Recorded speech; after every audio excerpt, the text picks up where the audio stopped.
Buenas tardes, bienvenidas, bienvenidos a esta primera sesión de nuestro web seminar Negatividades de la Educación, Grupos Vulnerables.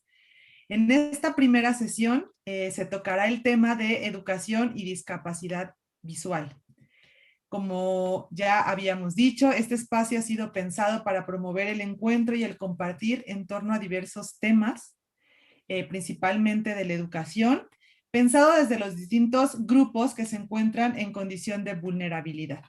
El día de hoy tenemos la grata compañía de la maestra Adriana Leiva Ramírez. Ella es licenciada y maestra en pedagogía, egresada de la UNAM, docente de niños y adolescentes con ceguera, baja visión y discapacidad múltiple, desde el 2008 en el sector privado y público en la Ciudad de México. Es coautora del Manual para la Enseñanza del Sistema Braille, publicado por la CONALITEG en el 2018. Es adaptadora técnico-pedagógica y dictaminadora de los libros de texto gratuitos para su impresión a Braille, publicados por la CONALITEG desde el 2019. Y entre sus últimas capacitaciones están que ella participó, es egresada de los diplomados Educación de Estudiantes con Discapacidad Múltiple, Discapacidad Sensorial y Sordoceguera, nivel básico y avanzado, impartidos por Perkins América Latina y la UNAM FES Aragón, y alumna del curso Manos Abiertas, Acceso Abierto, impartido por los Servicios para la Sordoceguera de California. Actualmente es docente en un centro de atención múltiple en la Ciudad de México. Te damos las gracias, maestra Adriana, y te dejamos la palabra. No sin antes expresar, bueno, además de mi agradecimiento, decir que este espacio es un espacio que se va a construir colectivamente. Por lo tanto, bueno, le pedimos a la maestra Adriana que nos presente el tema. Ella tendrá cierta cantidad de minutos, pero las participantes, las personas que nos están escuchando, que nos siguen a través de los dos canales que tenemos, Facebook y el canal de YouTube, pueden estar haciendo preguntas, comentarios, y vamos a tomar una hora después de la presentación del tema de la maestra Adriana para poder compartir el diálogo con ustedes, ¿no? Escuchar las preguntas y poder dar respuesta a esas interrogantes. Te damos la más cordial bienvenida otra vez, maestra, y te dejamos la palabra. Muchas gracias. Muchas gracias. Si pueden ayudarme, por favor, transmitiendo la presentación, se los agradeceré mucho. Como se dijo, soy la maestra Adriana Leiva Ramírez y el día de hoy les voy a hablar sobre el tema educación y discapacidad visual, que bueno, es un tema que me ha apasionado mucho desde que que fui estudiante de la licenciatura en pedagogía. Entonces, bueno, pues el día de hoy les voy a compartir parte de mi conocimiento y de mi experiencia en esta área, sobre todo, pues esta presentación está dirigida a los docentes de escuelas públicas o privadas en México y bueno, también para los padres de familia que se puedan conectar. La siguiente, por favor. Como dijo la maestra Gaby, esta sesión, estas sesiones se llevarán a cabo el día de hoy y el jueves de 6 a 8, de 6 a 7 yo voy a exponer y de 7 a 8 vamos a tener un diálogo con el público que nos está viendo. El día de hoy voy a platicarles sobre 5 temas que a mi parecer son muy importantes. El primero es discapacidad y educación en México. El segundo es las características de la discapacidad visual. El tercero es la discapacidad visual en el aula, patologías y conductas. El cuarto tema son las adaptaciones en el aula y en la escuela ante la pérdida de visión. Y el quinto tema es el impacto de la discapacidad visual en el aprendizaje, en el desarrollo, en la familia y en la escuela. Esta primera sesión tiene el propósito de hacerles un acercamiento a lo que es la discapacidad visual en general. Y bueno, yo quiero empezar este tema de la discapacidad visual hablando de forma general sobre la discapacidad. La siguiente, por favor. Bueno, ¿qué es la discapacidad? La discapacidad es una condición de vida que refleja la interacción entre las características del organismo humano y las características de la sociedad en la que vive. La discapacidad no solo es un diagnóstico médico, solo es una característica más del individuo. Por ejemplo, si el individuo tiene apoyos y oportunidades desde su familia, en el ámbito educativo, si se le promueven oportunidades en materia laboral y en la sociedad en general, pues va a ser una persona que pueda desarrollarse armónicamente y estará incluido. Sin embargo, si la sociedad lo segrega, lo discrimina, le ofrece barreras desde actitudinales hasta arquitectónicas, pues esta persona estará excluida y seguramente su limitación orgánica va a ser lo que más predomine. Sin embargo, bueno, como introducción a este gran tema, a mí me gustaría que todos reflexionáramos en torno a que la discapacidad es esta interacción entre las limitaciones orgánicas del individuo y las oportunidades que les podemos brindar. La siguiente, por favor. Bueno, la discapacidad en México. De acuerdo con el INEGI en el 2016, el 6% de la población en México presenta alguna discapacidad, es decir, 7.1 millones de personas. De este universo, el 47.4% son adultos mayores de 60 años o más, el 34.4% son adultos de 30 a 59 años de edad, 9.4% son jóvenes de 15 a 29 años y el 8.8% son niños de 0 a 14 años. Estos porcentajes pues nos hacen reflexionar que la discapacidad está más presente cuando ya somos adultos mayores, esto debido a las enfermedades que podemos adquirir con el paso del tiempo, o por accidentes. Y bueno, pues es mucho más baja en los niños de 0 a 14 años, que solo es el 8.8%. También es importante mencionarles que la discapacidad visual es la segunda discapacidad con mayor incidencia en México.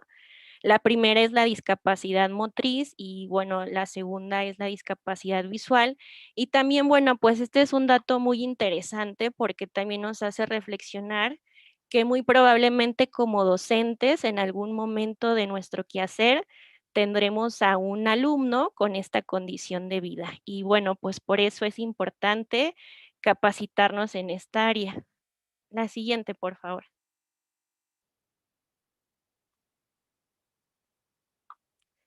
Bueno, discapacidad y educación en México. El 46.5% de la población con discapacidad de 3 a 29 años asiste a la escuela de acuerdo con los datos reportados por el INEGI en el 2016. Es decir, ni siquiera la mitad de la población con discapacidad accede a la educación. Este, pues, dato es muy llamativo y creo que también nos permite reflexionar que como sociedad tenemos una deuda con este sector.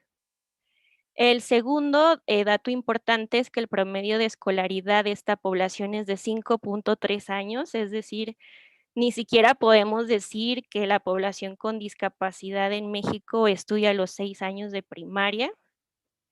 Y la distribución porcentual de esta población según el nivel de escolaridad es primaria 44.7%, secundaria 15.4%, media superior 9.8% y superior 6.7%. Pues también estos porcentajes son importantes porque reflejan que las personas con discapacidad, cuando llegan a tener oportunidades para estudiar, sobre todo están en primaria, y bueno, esta posibilidad va disminuyendo conforme aumenta el nivel académico.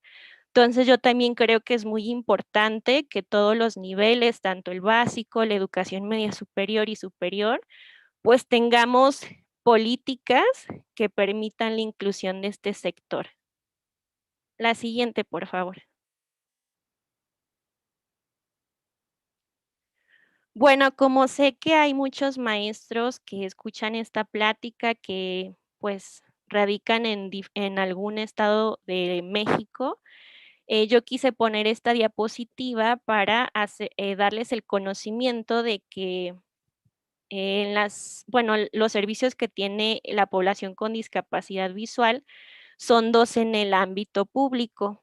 Por ejemplo, en el preescolar, en la primaria y en la secundaria, muy probablemente la escuela tenga la unidad de educación especial y educación inclusiva, llamada UDI en la Ciudad de México desde el 2014. Y bueno, en los demás estados se encuentra la unidad de servicio y apoyo a la educación regular llamada USAER. Esto, bueno, es importante mencionar, las USAER fueron creadas en 1994, sin embargo, el cambio de la USAER a la UDI solo se ha hecho en la Ciudad de México desde el 2014. Y bueno, aquí también llama la atención porque no hay una uniformidad en cuanto a los servicios que apoyan la educación para las personas con discapacidad en México. Y bueno, pues también es importante mencionar que el enfoque de las USAER, eh, el inicial fue el de la integración educativa y el de las UDI tienen el enfoque de la educación inclusiva. Entonces son dos enfoques muy diferentes a través de los cuales se analiza la respuesta educativa para con el alumnado con discapacidad. Y bueno, la segunda opción que ofrece el sector público son los centros de atención múltiple que también fueron creados en el 94. Estos centros también existen en todo el país y bueno, van dirigidos a preescolar, a primaria o a secundaria, y también hay CAM laboral y bueno, también atienden a la población con discapacidad, aunque en estos centros pues una maestra puede tener en su aula a niños con distintas discapacidades y pues sí se vuelve compleja la enseñanza bajo estas condiciones. Y bueno, para los maestros que quieran conocer más sobre la educación inclusiva, actualmente está la Estrategia Nacional de Educación Inclusiva, publicada por la SEP en el 2019. Siguiente, por favor. Y bueno, pues ya vamos a entrar de lleno a lo que es el tema de la discapacidad visual. Y yo les quiero decir que la discapacidad visual es una condición de vida en la que el sujeto tiene una limitación visual debido a un sistema visual que no funciona apropiadamente. La discapacidad visual ocasiona que la persona tenga dificultades para desarrollar sus actividades de la vida diaria, eh, pues de forma eficiente, sin ninguna dificultad. Y bueno, estas dificultades que presentan no pueden ser compensadas con la utilización de lentes o ayudas ópticas.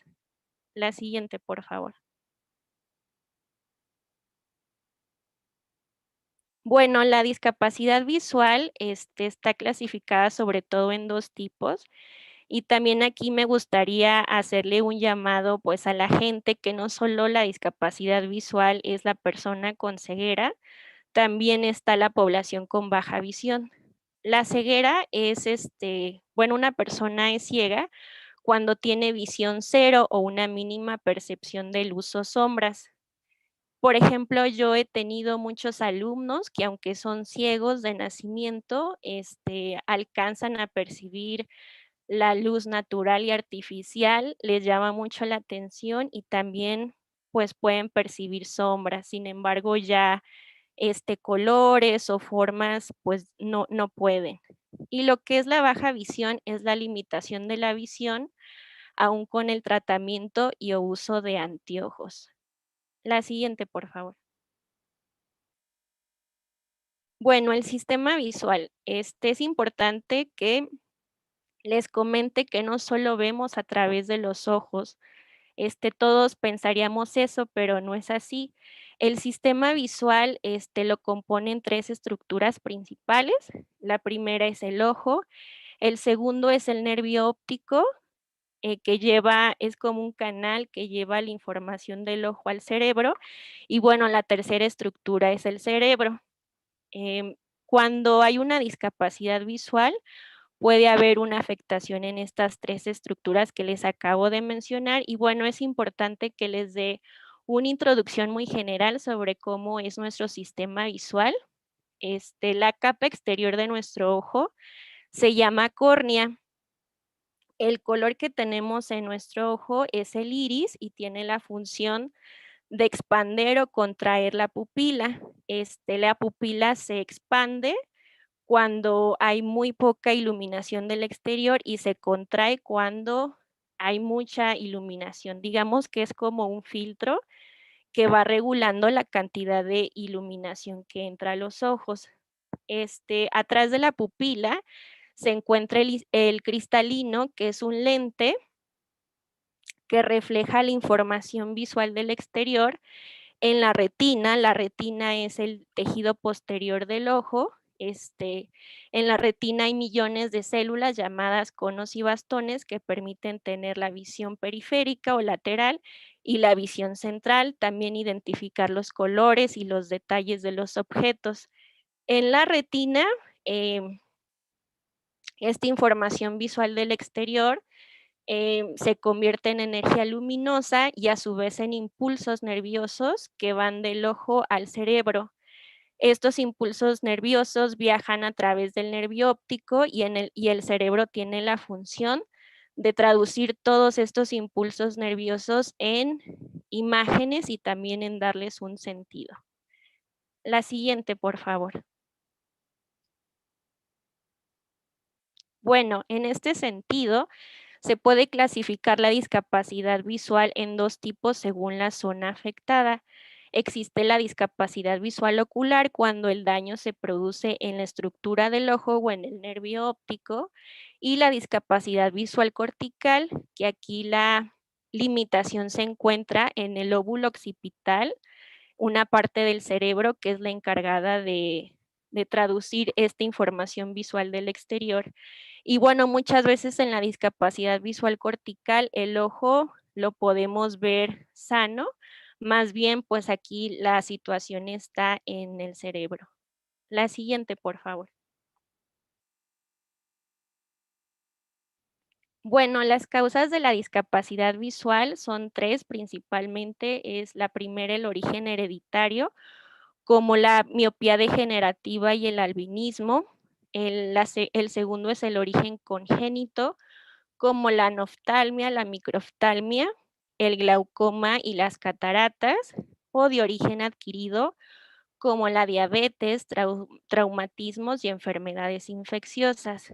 Es importante que, bueno, yo les comparta que desde mi experiencia he identificado como diagnósticos más frecuentes en las aulas la retinopatía del prematuro, que es es causada por la prematuridad de los bebés al nacer y bueno, pues tienen un desarrollo no completo, defectuoso en su retina.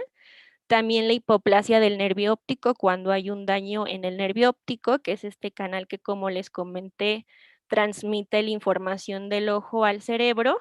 O también la tercera, el diagnóstico más frecuente que yo he encontrado es el retinoblastoma, que es cuando se da un cáncer en los ojos, específicamente también inicia en la parte de la retina. Y bueno, pues muchas veces se les tiene que extirpar los ojos a los niños, pues aunque no hayan nacido con una discapacidad visual de origen. Bueno, también es importante que les comente que también puede haber pérdida de visión con el paso del tiempo y que bueno, pues también esto es difícil de sobrellevar en la escuela, con la familia, porque pues sí impacta emocionalmente pues mucho en el alumno y bueno, también en los familiares.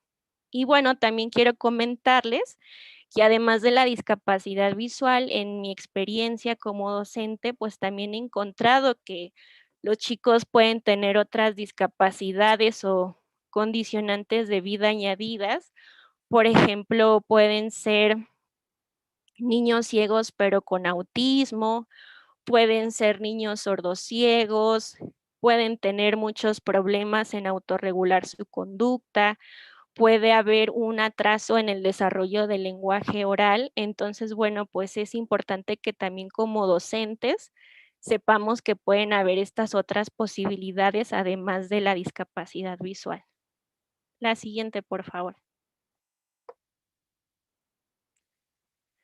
Bueno, ¿qué aspectos determinan la visión? Son dos. El primero es la agudeza visual, que es la capacidad de nuestro ojo para distinguir la forma y los detalles de los objetos. La agudeza visual se mide a través del cartel de Snellen, que bueno, yo creo que muchos lo conocemos, los que hemos ido con un oculista u oftalmólogo. De acuerdo con la Organización Mundial de la Salud, eh, cuando tenemos visión normal, nuestra agudeza visual es del 80 al 100%, y cuando hay una baja visión moderada a ceguera total, la agudeza visual es del 30% a 0%.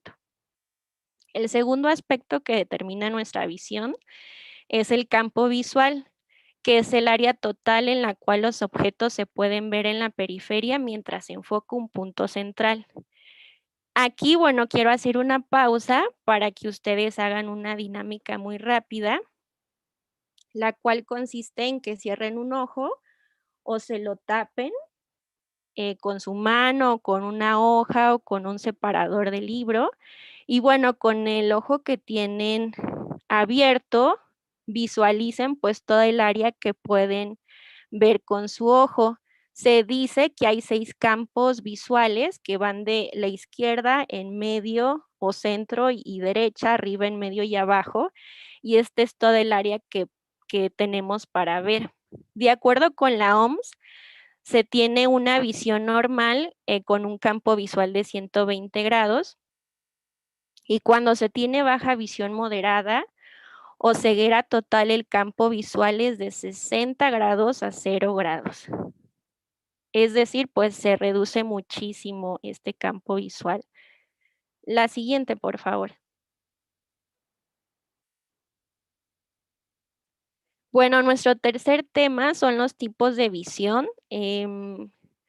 Aquí quiero, bueno, manifestar que aunque vamos a ver algunas cuestiones médicas, pues es importante, yo desde mi práctica lo he analizado, que es importante conocerlas, conocer también las patologías, porque bueno, muchas veces vamos a tener esa información, muchas veces desde la entrevista con los padres de familia o trabajo social de la escuela, o incluso los mismos padres van a llegar a las aulas y nos van a decir: maestra, mi hijo tiene tal diagnóstico visual. Y bueno, pues aunque son términos médicos, como docentes podemos estar familiarizados con ellos para darnos una idea de cómo ve el alumno. Es importante mencionar que aunque los alumnos tengan el mismo diagnóstico visual, su visión es única. Entonces, bueno, esto es como un primer acercamiento que nos puede sensibilizar sobre los tipos de visión de los alumnos.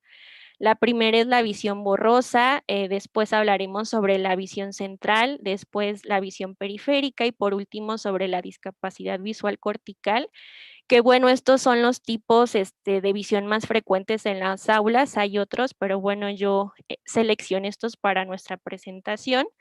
Y bueno, les voy a hablar sobre las características de cada una, las patologías más frecuentes en las aulas, las conductas que también se presentan en las aulas y que también nos pueden ayudar incluso para detectar a los alumnos desde las aulas.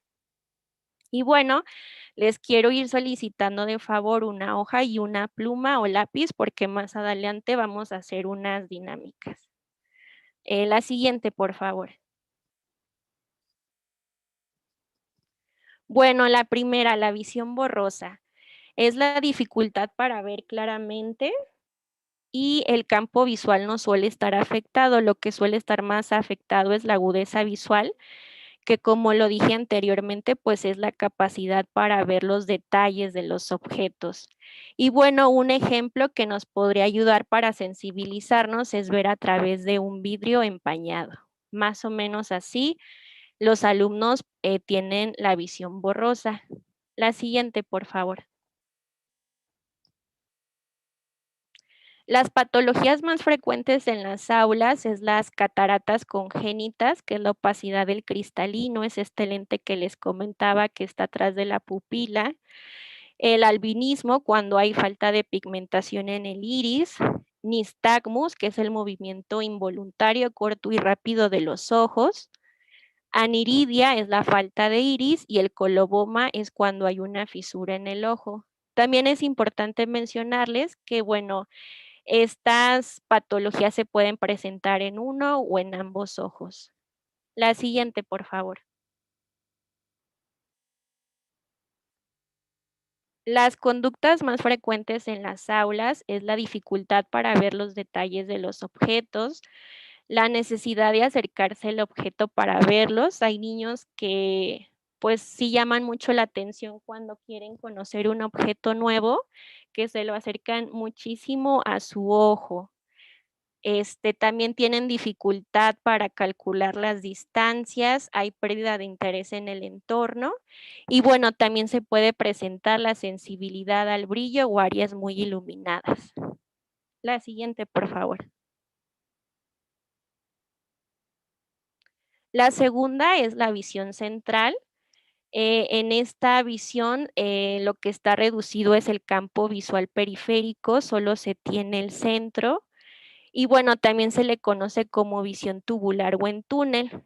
Para este tipo de visión, pues me gustaría que ustedes hagan puño con una de sus manos, que intenten abrir ese puño y acercárselo a su ojo, lo pueden ampliar o contraer como si fueran unos binoculares. Y bueno, este sería eh, pues un ejercicio de sensibilización para ver a través de este puño. Como se podrán dar cuenta si ven lo que hay a su alrededor con el otro ojo, lo cierran y ven dónde está nuestro binocular de mano, pues realmente se reduce muchísimo lo que podemos captar del exterior. La siguiente, por favor. Las patologías más frecuentes en las aulas es la retinosis pigmentaria, que es la generación de la retina. Como les dije, en la retina, pues hay millones de células llamadas conos y bastones que nos permiten tener, pues, la visión central, la visión periférica, identificar los colores y también tener mejor agudeza visual. Y bueno, también está el glaucoma, que es el aumento de la presión intraocular.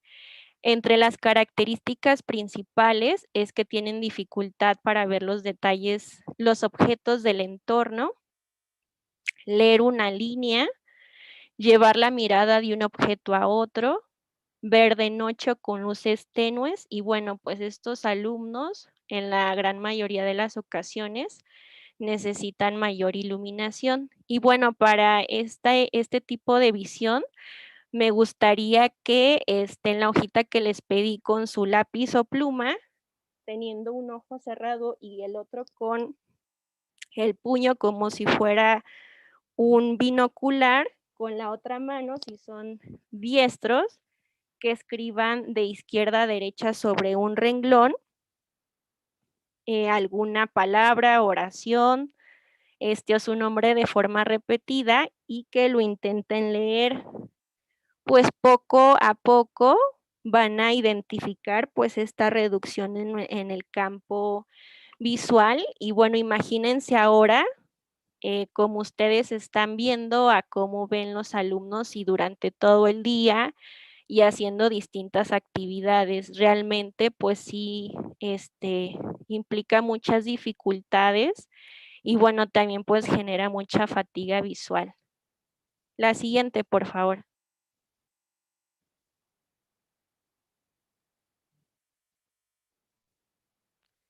El tercer tipo de visión es la visión periférica. Aquí el campo visual central está afectado y un ejercicio que podríamos hacer es que con su dedo índice lo apunten hacia la pupila, al centro del ojo, y bueno, viendo el exterior que hay a su alrededor, pues identifiquen pues esta falta de información en el centro que presente esta población. La siguiente, por favor. Las patologías más frecuentes en las aulas es la maculopatía, que es la afectación de la mácula, la parte central de la retina y la atrofia del nervio óptico. Y entre las conductas principales que manifiesta esta población es la dificultad para ver detalles, leer y escribir, reconocer rostros y mantener contacto visual, identificar colores, ven imágenes incompletas o borrosas y presentan fatiga visual. También a mí me gustaría que hiciéramos el ejercicio igual en la hoja y con el lápiz o pluma que les pedí, que intenten escribir igual otra línea con alguna oración y bueno, lo hagan apuntándose el dedo índice en el ojo y hagan este ejercicio y bueno, también van a identificar pues las dificultades que presenta esta población. La siguiente, por favor.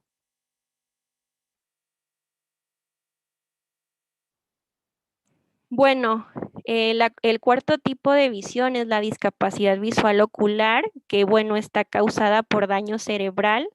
La estructura física del ojo la mayoría de las veces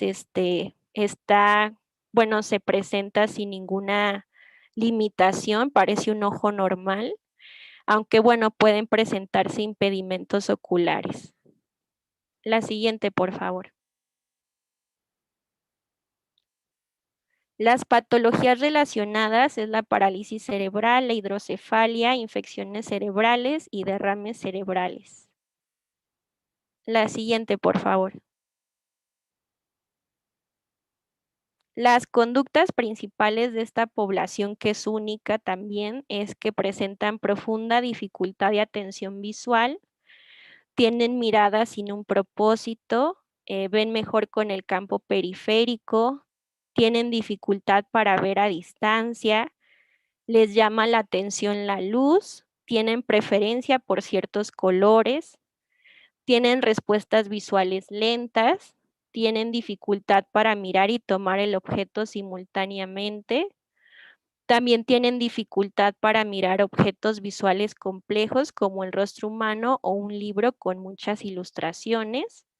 La gran mayoría prefiere ver los objetos en movimiento y no de forma estática. Y bueno, también este alumnado presenta cansancio visual. La siguiente, por favor.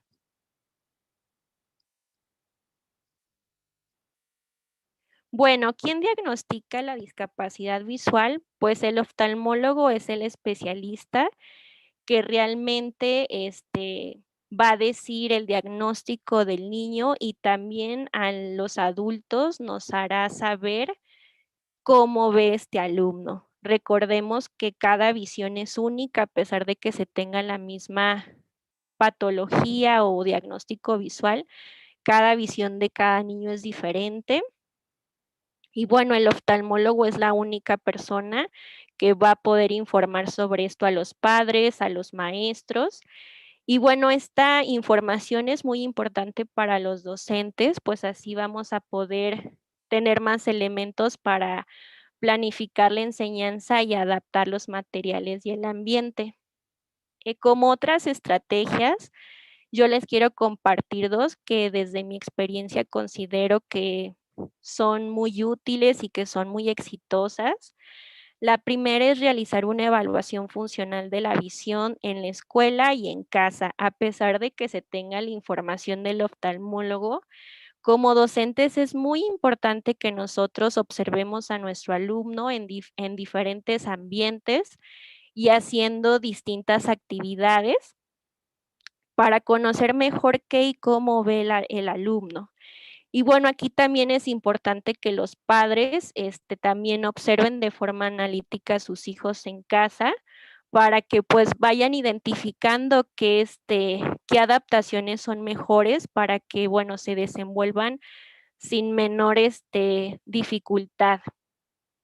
Para hacer la evaluación funcional de la visión, pues hay muchos elementos que en esta presentación no puedo mencionar, si no se haría muy extensa. Sin embargo, yo les quiero compartir a los docentes que en el Internet hay mucha información y muchos recursos de los elementos con los que se puede hacer esta evaluación funcional de la visión. Y bueno, también les quiero comentar que tampoco se necesitan materiales especializados para hacer esta evaluación. Realmente muchos materiales los tenemos en casa o en la escuela.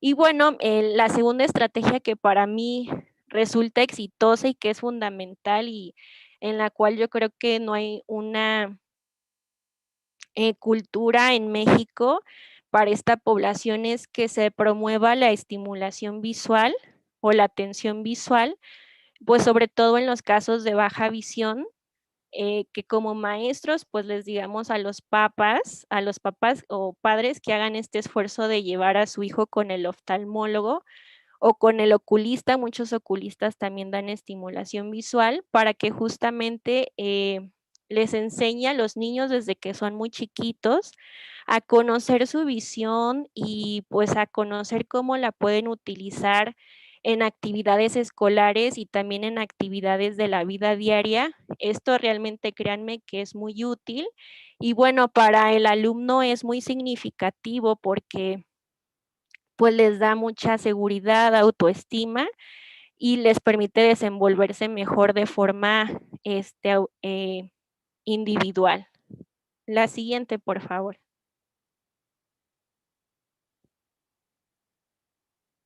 Bueno, el cuarto tema son las adaptaciones en el aula y yo las clasifiqué en iluminación. Podemos reducir el brillo sobre las superficies, especialmente en los pisos y en las mesas de trabajo, para evitar deslumbramiento si es que lo hay. Procurar una cantidad pareja de luz, sentarlos contra las ventanas también es importante, pues porque si los sentamos de frente también pues les puede generar deslumbramiento. Se pueden usar cortinas, también podemos promover el uso de sombreros o lentes con filtro. También, por ejemplo, cuando el niño sale, por ejemplo, de su salón de clases al patio de la escuela, pues también con estos materiales se puede reducir el deslumbramiento. Se pueden usar lámparas. En cuanto al color y contraste, se pueden usar objetos y dibujos en alto contraste donde de un color sea el fondo y de otro color sea la figura. También esto es muy útil, pues porque les permite a los niños identificar mejor los objetos, las formas, las figuras. Y bueno, esto también incluso lo podemos promover en las actividades de la vida diaria. Por ejemplo, a la hora de la alimentación, les podemos dar un mantel individual de color negro y que su plato sea blanco, rojo o azul, que su plato sea, su vaso sea verde, etcétera. Entonces, creando estos contrastes en los materiales, pues para los chicos va a ser mucho más fácil ubicar sus materiales y tomarlos. La siguiente, por favor.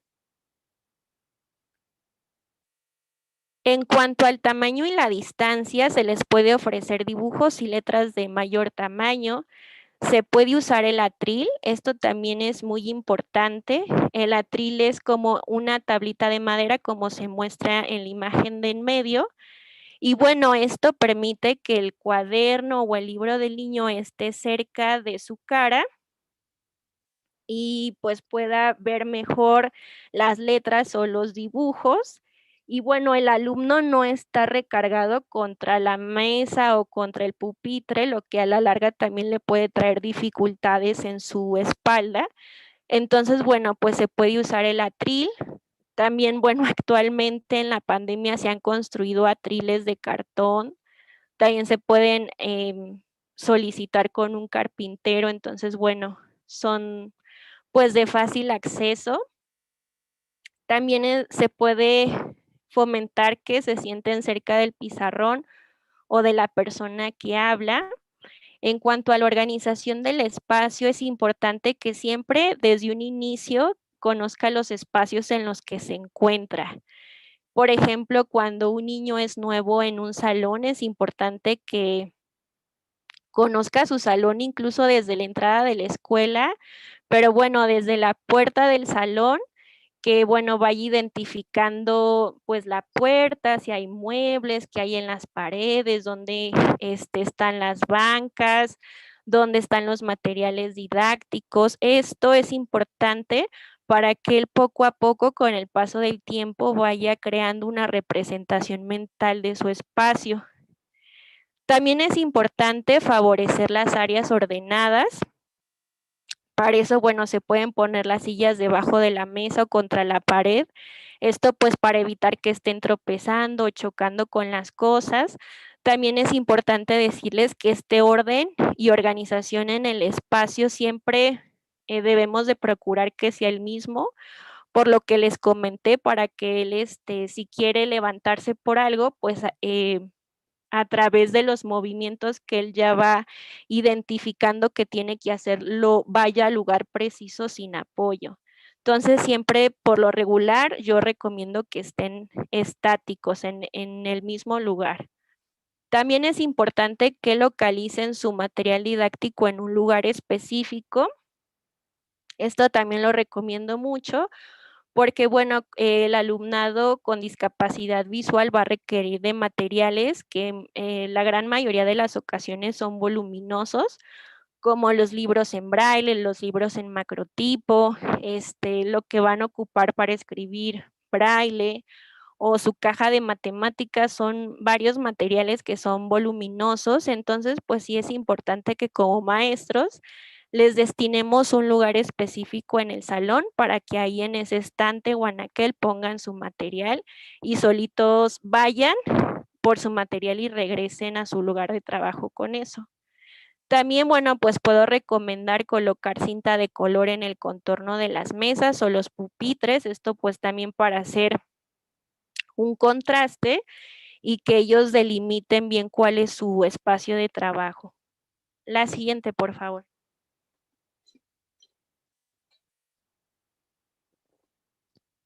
En cuanto a la organización del tiempo, yo comparto que es importante programar descansos, para, porque bueno, como ya dijimos, muchas veces tienden a presentar fatiga visual, entonces bueno, es importante programar recesos.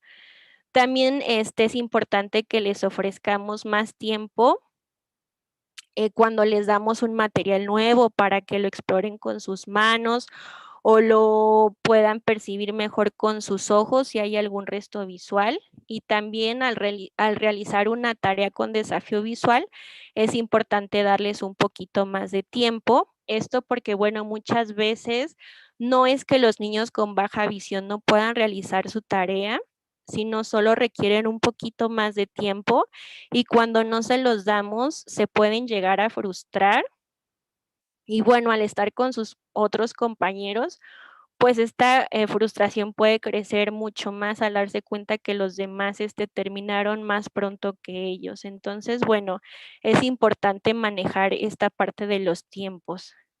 En cuanto a los desplazamientos, cuando son niños chiquitos, las maestras los pueden tomar de la mano en el momento para desplazarse.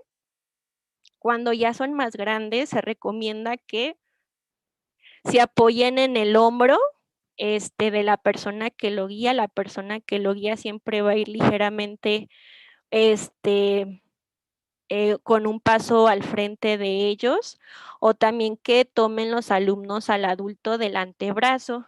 También, si es posible, es importante promover el uso del bastón, esto porque muchas veces ocurre que en la escuela todos lo andan llevando, o los adultos, los compañeros, o él ya solito se desplaza tocando las paredes, pero bueno, ya cuando sale de la escuela ya no saben qué hacer si no es a través de alguien que los guíe.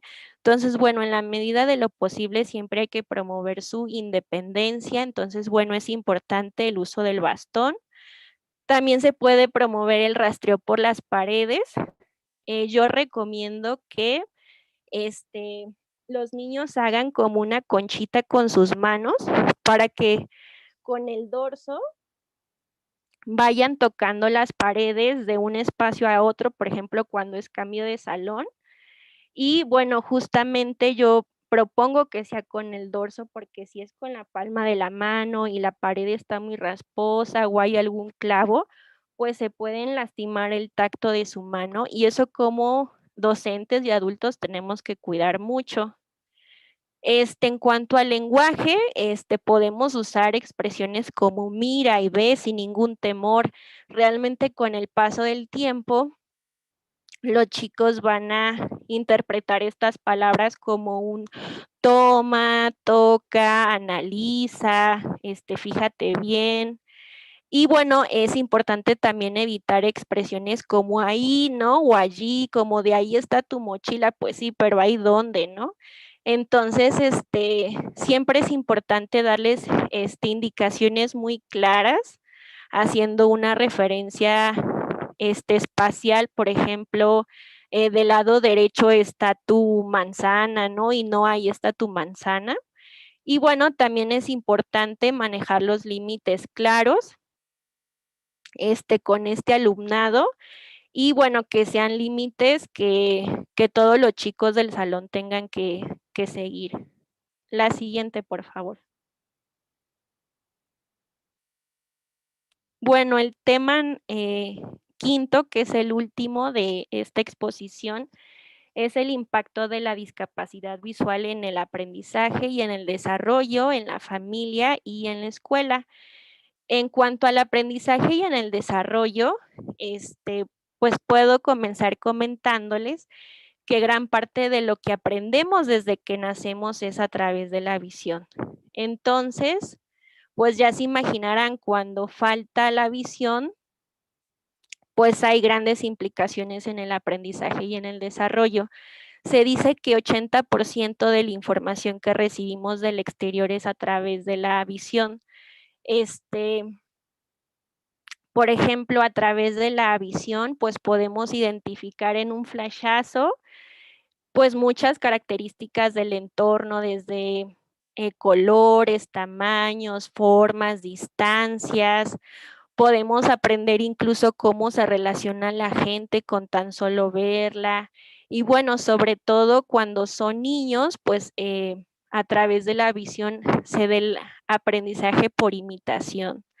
Entonces, pues cuando falta la visión, se pierde toda esta posibilidad de aprender a través de la vista en tan solo unos segundos. Y bueno, pues sí, cuando es un niño con discapacidad visual desde el nacimiento, esta falta de visión se debe de estimular a través de otros sentidos para que puedan aprender y desarrollarse. Otros sentidos como la audición, el olfato, el tacto, el gusto y bueno, el resto visual que se tenga. Sin embargo, pues yo puedo rescatar que quizá el sentido que más utiliza la persona con discapacidad visual para aprender es el tacto, que el tacto pues es un sentido que es mucho más analítico que la visión, y que bueno, lleva tiempo para interpretar lo que se está tocando.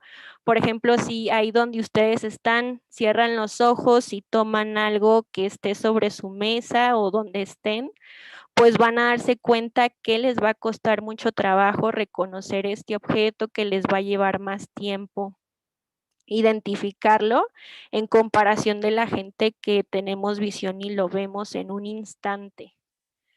Bueno, quiero decirles que el aprendizaje con esta población va a ser parcial.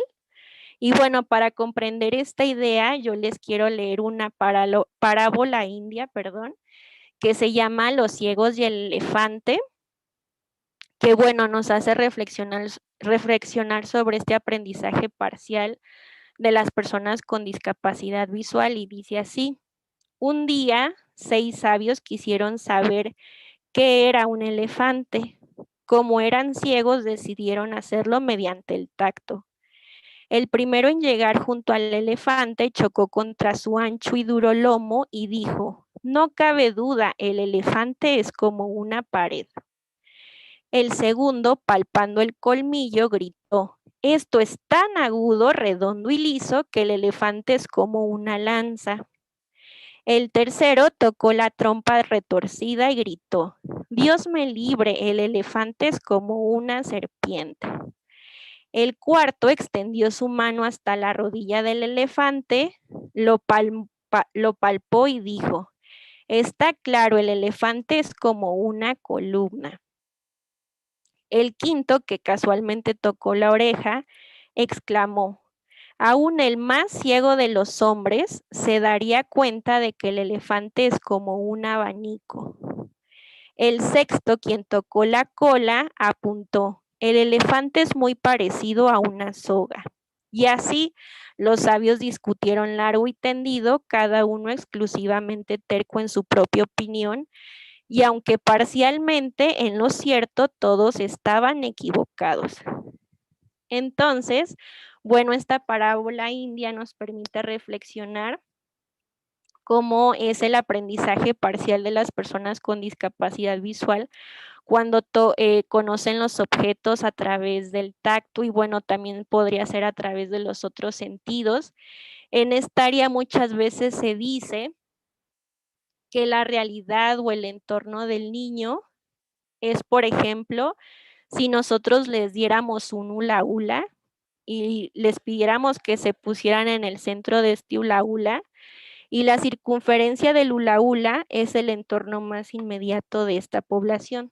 Entonces, bueno, es importante que ante esta realidad, como docentes, como padres de familia, como adultos que estamos en contacto con este niño o este alumno, pues lo estimulemos a explorar su entorno, que su realidad no solo se quede en la circunferencia del hula hula, y que pues bueno, siempre lo motivemos a conocer más. También es importante que, por ejemplo, siempre le demos a conocer los objetos lo más reales posible. Por ejemplo, no es lo mismo darle a un niño un pato de plástico, de peluche para que lo toque, que realmente darle un pato pues real, ¿no? Son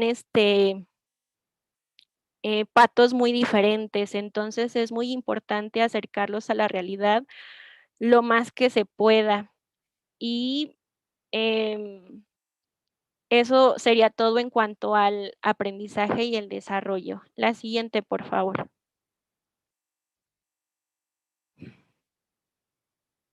Bueno, en cuanto a la familia, bueno, también este es todo un tema muy interesante y muy importante que trabajar también en el ámbito educativo, porque bueno, es importante decirles que ante la presencia o el diagnóstico de la discapacidad, la gran mayoría de las familias pues van a entrar en duelo en este proceso que tiene varias fases debido a pues la pérdida de ese bebé que desearon, que idealizaron, que no tuviera pues ninguna limitación orgánica. Entonces, pues lo ideal es que los padres de familia, la familia completa realmente vaya elaborando este proceso de duelo. Y bueno, este proceso inicia con la crisis, también se da el miedo, la culpa, la negación, también pues se puede dar la frustración. En el mejor de los casos se desea que lleguen a una aceptación y al aprendizaje.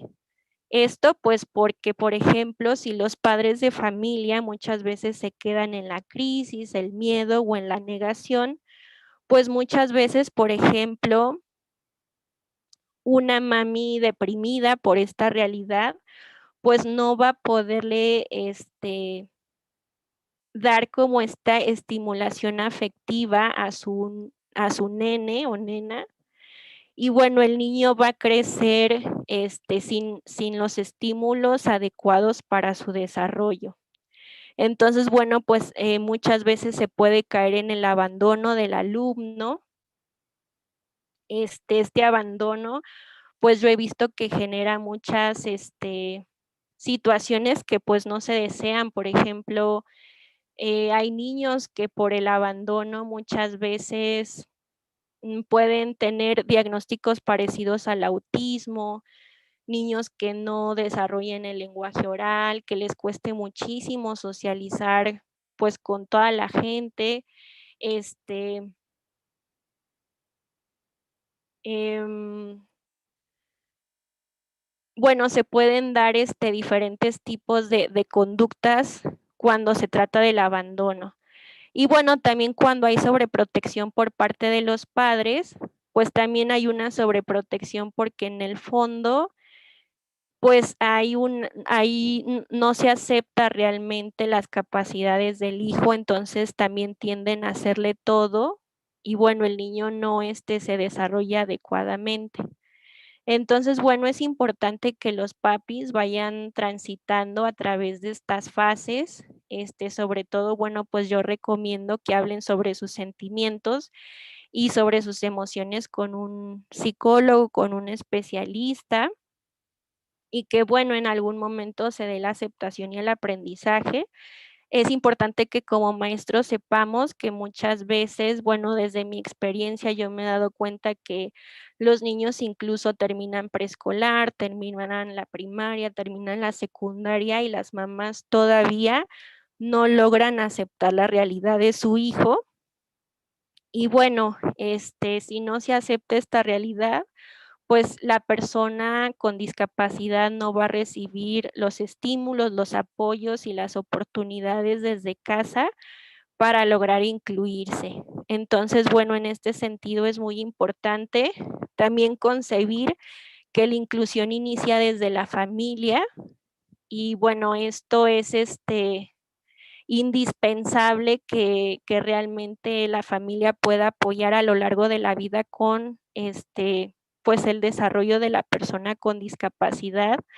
También, bueno, yo les puedo compartir a los maestros que cada familia es única, que es muy valioso que aprendamos a escucharlos, que siempre, pues nunca los juzguemos, que siempre los aceptemos, con las situaciones que presenten. Cada contexto también que vive la familia es único. Y bueno, en vez de juzgarlos, que intentemos hacer un trabajo en equipo con la familia, porque solo así se podrán pues lograr resultados en el ámbito educativo. Muchas veces en la escuela tenemos como maestras ciertas metas y objetivos que queremos lograr, pero bueno, si para la familia no son importantes, pues estos objetivos que queremos lograr en la escuela no se van a poder alcanzar ni a corto, ni a mediano, ni a largo plazo. Entonces, siempre es importante trabajar en equipo con las familias y nunca juzgarlas y al contrario, siempre escucharlas y apoyadas, creando este canal de comunicación con ellos. La siguiente, por favor.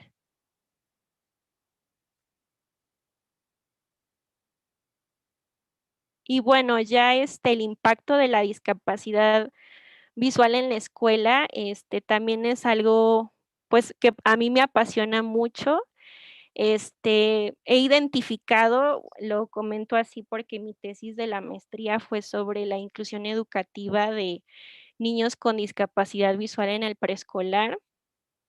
Y bueno, a través de mi estudio de campo, muchos maestros me comentaron que entre sentimientos y emociones que tuvieron al inicio fue que tenían mucho estrés, se sentían muy frustrados, tenían muchísima angustia, incluso que tenían miedo. Una maestra me llegó a decir, maestra, es que realmente desde que ingresó tal alumna conmigo, en los primeros meses no he dormido, ¿no?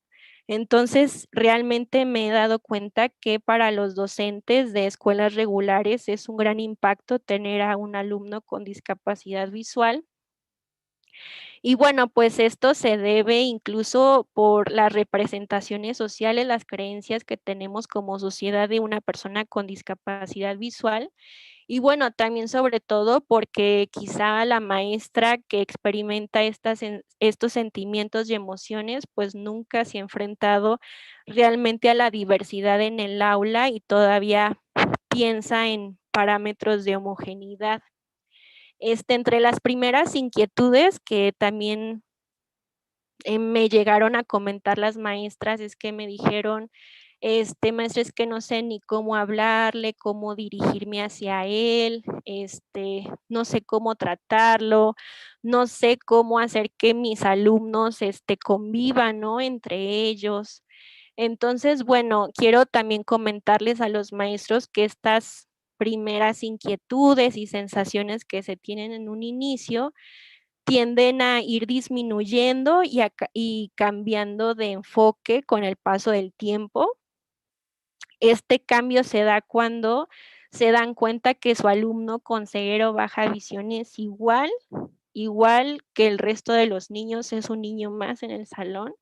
Y bueno, tiene que ver mucho con la disposición, con el compromiso ético de cada maestro para ir haciendo cambios en su práctica y bueno, justamente ir viendo los resultados de la inclusión.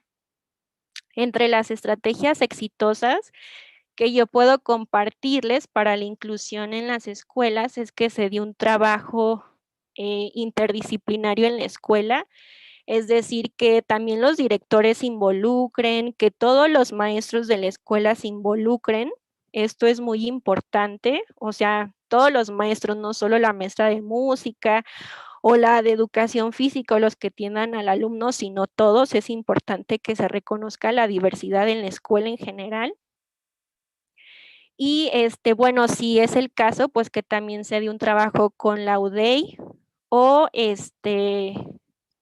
o USAER, que bueno, también se trabaje en equipo con la familia siempre, como lo dije en la diapositiva anterior.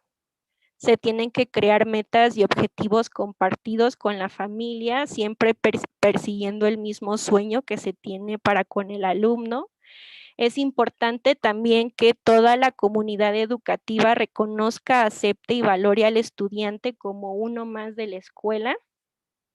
Bueno, también es importante que en la medida de lo posible, todos nos informemos y nos preparemos para atender a la diversidad.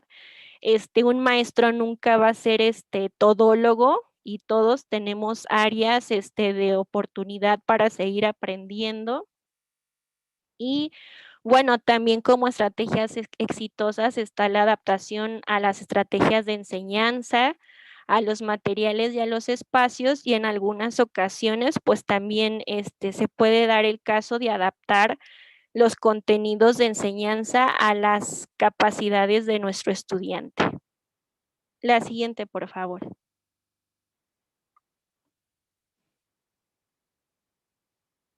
Y bueno, esta es la última lámina de la presentación del día de hoy, donde también cierro hablando sobre la inclusión educativa. Yo les quiero comentar que la inclusión educativa es un proceso. Los teóricos sobre este enfoque mencionan que la inclusión conlleva un cambio en las culturas de la escuela, en las creencias, en los valores, que se acepte la diversidad, en las políticas, que son las acciones y estrategias que llevamos a cabo para atender a la diversidad, y en las prácticas que realizamos los docentes. Y bueno, la inclusión educativa conlleva tres variables principales. La primera, bueno, no variables, sino aspectos principales, perdón. La primera es la presencia, es decir, que los chicos estén en las escuelas presentes, que se garantice el aprendizaje en igualdad de oportunidades y que sea de calidad y significativo para la vida del sujeto. Y bueno, que también siempre se fomente la participación de la persona con discapacidad en todas las actividades que se diseñen en la escuela. Por ejemplo, no porque es un niño ciego, si hay una actividad de educación física escolar, pues se les va a excluir. No, en todas las actividades se debe de asegurar la participación del niño con discapacidad visual. Y bueno, también como un poco lo dije en la diapositiva anterior, alrededor del niño con discapacidad visual está el docente frente a grupo, está el equipo interdisciplinario de la escuela, están sus pares. También es un tema súper interesante, cómo entre pares se puede dar la inclusión. Son una de las claves para que el niño se sienta incluido y parte de un grupo. También es súper importante la inclusión en la familia, no solo de la persona con discapacidad, sino también las familias de la comunidad educativa. Y bueno, también muchas veces alrededor del niño con discapacidad visual hay personal de apoyo externo. Las familias que tienen la posibilidad económica de darle la oportunidad al niño de aprender braille con un maestro de apoyo, o que aprenda técnicas de orientación y movilidad, o hay incluso maestras que trabajan las técnicas para la adquisición de las habilidades para la vida diaria. Entonces, pues si se pueden dar cuenta, realmente hay muchas personas que rodean al niño con discapacidad visual, y es importante que siempre se trabaje en equipo y siempre persiguiendo los mismos objetivos, las metas y los sueños que se tienen para este alumno. Y bueno, este es el último punto de la sesión del día de hoy. Muchas gracias.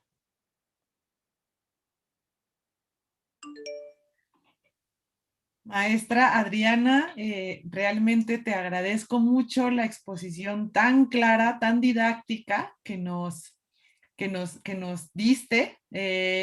Realmente son alarmantes las cifras que nos compartes en relación a las posibilidades del desarrollo educativo de las personas con discapacidad, ¿no? Y es muy importante hablar justamente de esta deuda social que tenemos. Y considero personalmente que el hacernos responsables de esta situación implica principalmente tener conocimiento de las características, como tú las llamas o como tú nos explicas, ¿no? Orgánicas de las personas. Pues la superación de la condición de vulnerabilidad depende de todas y de todos, ¿no? O sea, no es que una persona, ¿no? No es que hablar de la negatividad sea por las características de las personas, ¿no? Concretamente, sino la negatividad viene cuando no se habla, cuando no se piensa y cuando no se hace para que esas características sean consideradas dentro de un modelo educativo, ¿no? Y también de un modelo económico y de un modelo social y de un modelo cultural, ¿no? Y en contextos muy específicos como en la escuela.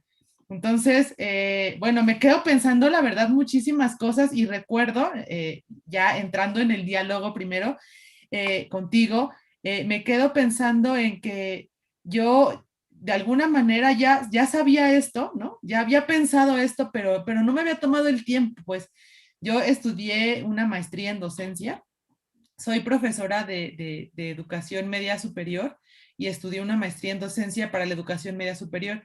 Y una de las materias que nosotros llevamos en la maestría se llama desarrollo del adolescente, ¿no? Es como una materia que tú dices piensas que es básica, ¿no? Así como, bueno, ¿qué vamos a ver en esta materia? Reconocer las características de los adolescentes. Y la verdad es que es un trabajo, es un esfuerzo, ¿no? Que en realidad nosotros no nos tomamos. Y la verdad, ahorita en esta exposición tan clara y tan didáctica, yo pues justo me quedo pensando en cuántos de mis estudiantes que yo he tenido a lo largo de toda esta experiencia, ¿no? Tienen estas características y yo ni siquiera me he dado cuenta porque o sea, porque no entendía, porque no reconozco o no reconocía estas características de las que ahora tú me hablas. Entonces, yo realmente estoy muy contenta, estoy muy agradecida por esta exposición que nos das. Hay algunos comentarios de parte de las personas que nos están escuchando y que quieren ser partícipes de esta charla.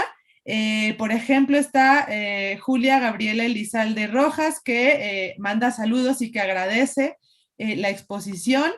Está Luz María Salazar Aguilar, ¿no? Que también agradece la exposición y que dice que es urgente socializar más ampliamente el tema de la discapacidad visual. Hay otras preguntas, por ejemplo, Mirna Gallardo, ya muy preguntas muy concretas, dice, mi niña, bueno, dice, excelente información, maestra Adri, mi niña tiene casi 8 años y aún no lee.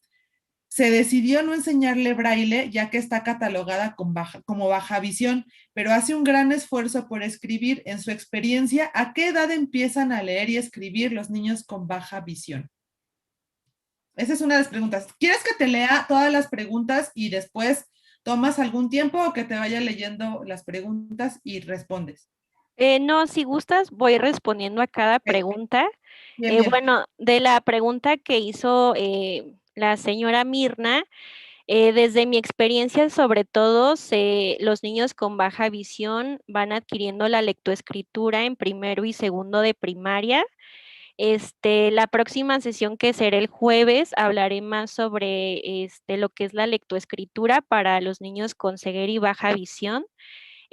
Quizá, bueno, sería importante identificar, pues los métodos de enseñanza a través de los cuales está aprendiendo su niña, los materiales que se están ocupando, si se están haciendo las adecuaciones de acuerdo al tipo de visión que tiene. Y bueno, pues es importante analizar si estos apoyos se están dando en la escuela y en casa cuando se apoya la lectoescritura en tinta. Muy bien, pues ya está resuelta. Bueno, se respondió la pregunta.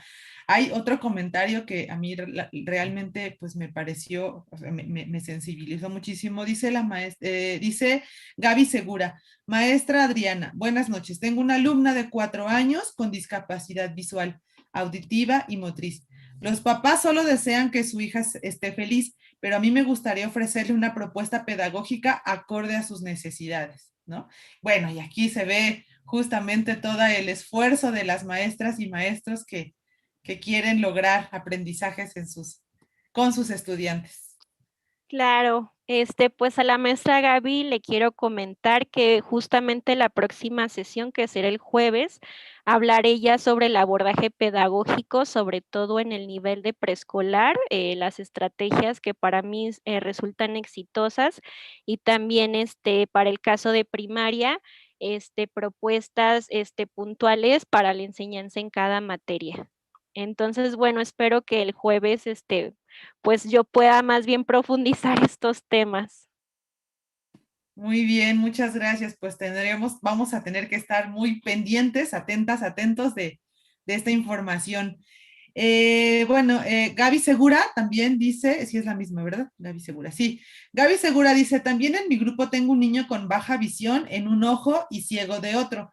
Yo le recomendé asistir a un centro, perdón, a un centro educativo como el Instituto de Ciegos, pero la mamá lo inscribió a otro. Bueno, más que pregunta es un comentario, ¿no? No sé si quieras ahondar en Sí, este. pues ahora sí que también es importante respetar las decisiones de los padres. Hay muchos papás que su decisión es meter a su hijo o inscribir a su hijo a una escuela de educación especial como los centros de atención múltiple. Y bueno, hay otros papás que desde un inicio, aunque el niño es chiquito, ellos piensan en inscribir a su hijo a una escuela regular, de ambos modelos o posibilidades. Pues hay una diversidad de experiencias. No puedo decir cuál es mejor que otra, solo es importante pues también como maestros aceptar las decisiones de los papás. Y bueno, pues apoyarlos en los que más se pueda. Yo espero que en este caso, donde se inscribió al alumno a una escuela regular, pues en la escuela regular se puedan dar los apoyos que necesita para su inclusión, que muchas veces, bueno, se dan por parte de la UDI. Bueno, si es en la Ciudad de México, en los otros estados, en la USAER también puede dar estas pautas, o bueno, también Existen asociaciones de la sociedad civil que tienen como servicios la inclusión, entonces también las asociaciones civiles y su programa de inclusión pueden ingresar a estas escuelas regulares, aunque sean públicas, y bueno, dar estas estrategias a la comunidad educativa, pues apoyando la inclusión del alumnado. Entonces, bueno, en ambas situaciones pues hay posibilidades. Muy bien, muchas gracias. Y bueno, aquí hay una pregunta ya realmente más complicada, ¿no? Sobre todo pues por lo que atañe. Y dice Luz María Salazar Aguilar, ¿qué política pública debe ser prioritaria para la atención inclusiva a la población con discapacidad visual? Pues bueno, realmente en cuanto a la legislación, en la Ley General de Educación, en el artículo 41, ya se habla sobre la educación inclusiva y se habla sobre la importancia de la adaptación de los espacios, de la enseñanza, de los materiales. Realmente ahí ya se habla, sobre la importancia de acciones para una educación de calidad. Sin embargo, yo considero que uno de los aspectos pues que se tiene que trabajar más es en la infraestructura, que realmente las oportunidades lleguen a todas las escuelas y que se capacite a los maestros en la atención de la diversidad, no solo de la discapacidad visual, sino de la diversidad, para que realmente se pueda entender que el alumno que llegue con cualquier tipo de discapacidad es un alumno más en la escuela y que todos tenemos que poner de nuestra parte para pues ofrecerles lo mejor y movilizar también nuestras competencias como docentes. Entonces, bueno, en cuanto a este tema de política pública, yo rescato pues los recursos que realmente existan políticas muy puntuales que hablen sobre los recursos que deben de llegar a la población y pues sí, yo creo que sobre todo es eso, que lleguen los recursos a las escuelas, que se capacite a los maestros y bueno, algo que yo también quisiera enfatizar es que también es importante que antes de que se hagan políticas públicas, pues también se cuenten con datos muy detallados de las características de esta población. Si no se cuentan con estos datos, pues es difícil que se puedan elaborar ya políticas públicas más específicas. Muy bien, muchas gracias. Y bueno, para complementar esto que dices, también me quedo pensando que la modificación o la reestructuración del entorno de la que hablabas hace rato y de la que hablas ahora es necesaria, pero también debemos considerar que en el entorno también estamos nosotras y nosotros, ¿no? Entonces, justo el desarrollo de la conciencia en términos de inclusión, en términos de población vulnerable, de personas con discapacidad visual y bueno, otras características orgánicas, pues también es responsabilidad de nosotros, ¿no? Como parte del entorno de todas estas personas. Pues no hay más preguntas, hay muchos saludos, creo que la exposición estuvo bastante clara, ¿no? Ahora se habló justamente de las características. No sé si tengas alguna otra información o algo más que quisieras ahondar, perdón, en torno al tema, pero también me gustaría que nos platicaras un poquito, ¿no? Que nos dieras un adelanto de lo que vamos a escuchar y sobre lo que vamos a platicar la próxima sesión, que es el día jueves de 6 a 8 de la tarde, noche. Sí, maestra, pues justamente a mí me gustaría cerrar compartiendo la invitación de que se conecten el próximo jueves.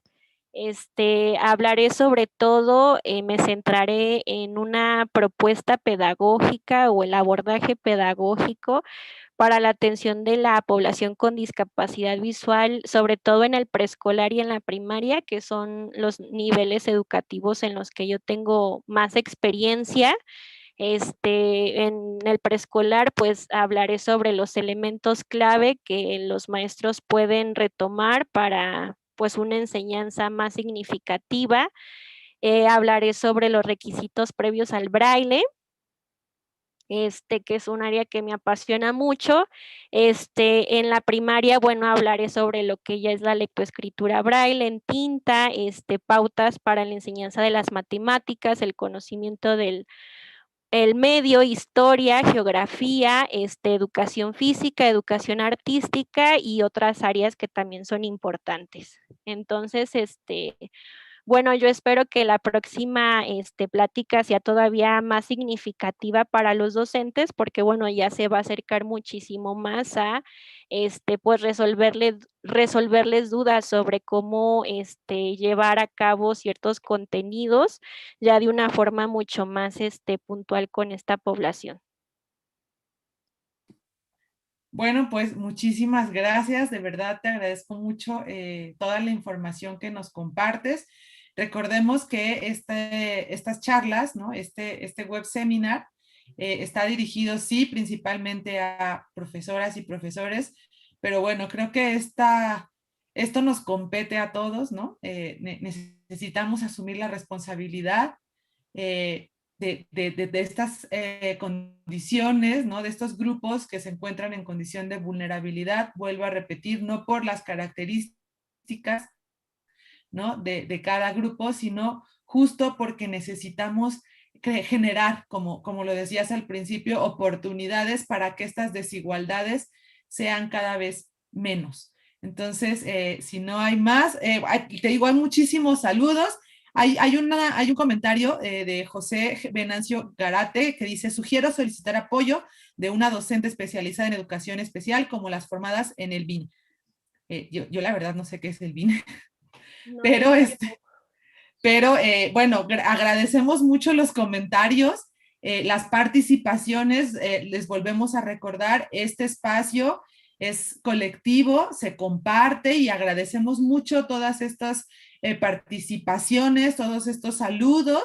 Y bueno, si no hay más, te agradezco otra vez, Adriana, mucho esta participación y nos vemos el próximo jueves.